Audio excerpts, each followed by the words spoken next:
अत्यधिक बारिश से, जल भराव से, बाढ़ से बड़ा भारी नुकसान हुआ है। 3 दर्जन गांव में भिवानी के 3 दर्जन गांव में आज भी कई गांव में खेतों में और घरों में पानी खड़ा है और रबी की फसल की भी बुआई नहीं होगी। यहाँ किसान आते हैं, मोटर मांगते हैं पानी निकासी के लिए और पाइप मांगते हैं। सरकार के पास मोटर और पाइप नहीं है। हमारे डीसी साहब निर्देश दे देते हैं सिंचाई विभाग को, किसान वहां जाते हैं, कहते हैं हमारे पास पाइप नहीं है। बहुत शर्म की बात है, हरियाणा सरकार ने पाइप नहीं खरीदे, मोटर उपलब्ध नहीं करवाई और आज भी पानी खड़ा है, रबी फसल की बुआई नहीं होगी। अभी मुआवजे की तो बात नहीं करे, 7,000 से 15,000 की बात कर रहे हैं। हम एक बात कहना चाहते हैं, पंजाब में भी बड़ी भयंकर बाढ़ आई है, हिमाचल में भी बाढ़ आई है, उत्तराखंड में भी बाढ़ आई है।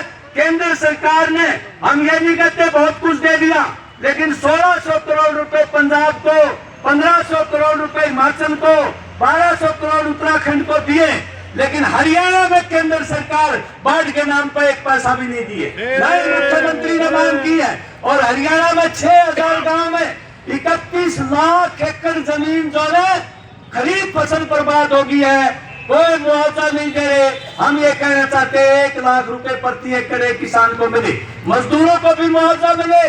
खरीफ फसल बर्बाद होने के बाद मजदूर घर में बैठे हैं, उनके घर भी डूब गए, क्योंकि आपको पता है मजदूर का घर कमजोर होता है और गांव के नीचे होता है, और उन घरों का भी मुआवजा चाहिए। किसान का, मजदूर का सारा न्यायोचित मुआवजा दिया जाए। दूसरा हम कहना चाहते हैं, मनरेगा का काम इन्होंने बंद कर दिया।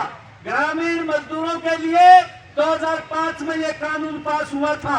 अब हरियाणा सरकार और केंद्र सरकार किसी गांव में मनरेगा नहीं लगाती। पहले नहरों की सफाई, नालों की सफाई, ये मनरेगा के तहत काम था, अब टोटली बंद कर दिया इन्होंने। मजदूरों को भूखा मरने पर मजबूर कर रहे हैं, ये बताना चाहते हैं। इसलिए बाढ़ पीड़ित और जलभराव पीड़ित गांव में ये आई हुई है।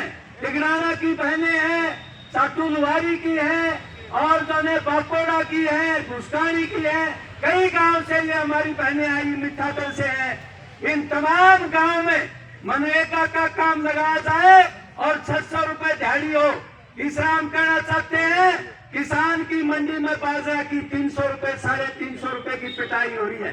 पहले कह रहे थे हम 2775 पर खरीदेंगे, बाजरा नहीं खरीदा इन्होंने और लूटने के लिए छूट दे दी प्राइवेट लोगों को, और बाजरा नहीं खरीद रही। 300, 350 नुकसान हो रहा है।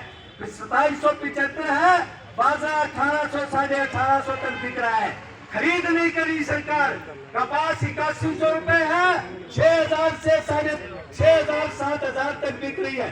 1500 उसमें नुकसान हो रहा है। धान नहीं खरीद रहे, मूंग नहीं खरीद रहे और किसान बड़ा परेशान है। डीएपी यूरिया खाद के लिए दर की ठोकरें खाता है। कभी प्रशासन के पास आता है, कभी कोऑपरेटिव स्टोर के आगे 4 बजे आ जाते हैं, वो खाद नहीं मिलती। इसलिए हम कहना चाहते हैं, किसान की जिंस नहीं खरीद रहे, किसान को डीएपी यूरिया खाद नहीं मिल रही, किसान को बर्बाद फसल का मुआवजा नहीं मिल रहा, मजदूरों को काम नहीं मिल रहा। हरियाणा सरकार घोर उपेक्षा कर रही है किसान मजदूरों के और कोई सुनाई नहीं कर रही। 93 दिन से हमारे साथी लुहारू में बैठे हैं, 93 दिन से बहुत बड़ा घोटाला कर रखा है।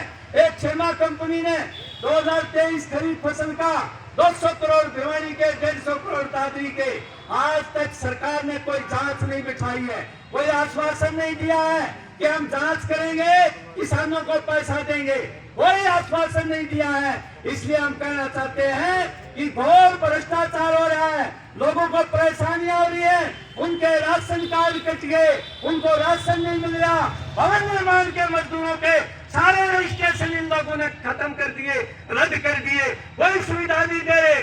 आज किसान मजबूर है, टावर निकालते हैं, किसान आंदोलन करते हैं, कोई न्यायोचित मुआवजा नहीं मिलता, ना गैस पाइपलाइन का। इसलिए हम कहना चाहते हैं हरियाणा सरकार से कि तुम्हारा दांव लग गया, तुम जीत गए, लेकिन अगर किसान मजदूरों की उपेक्षा करोगे तो यह सहन नहीं होगा और तुम्हें कुर्सी पर बिठाना जानते हैं तो तुम्हें उतारना भी जानते हैं। मात्र 25,000 वोटों का फर्क रहा है, इसलिए भूलो मत, याद रखो।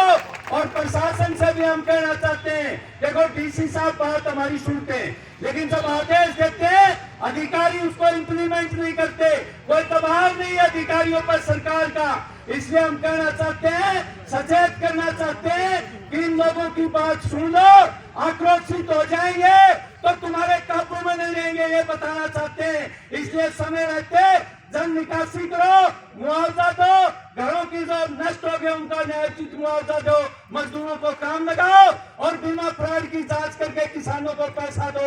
ये बात हम कहना चाहते हैं।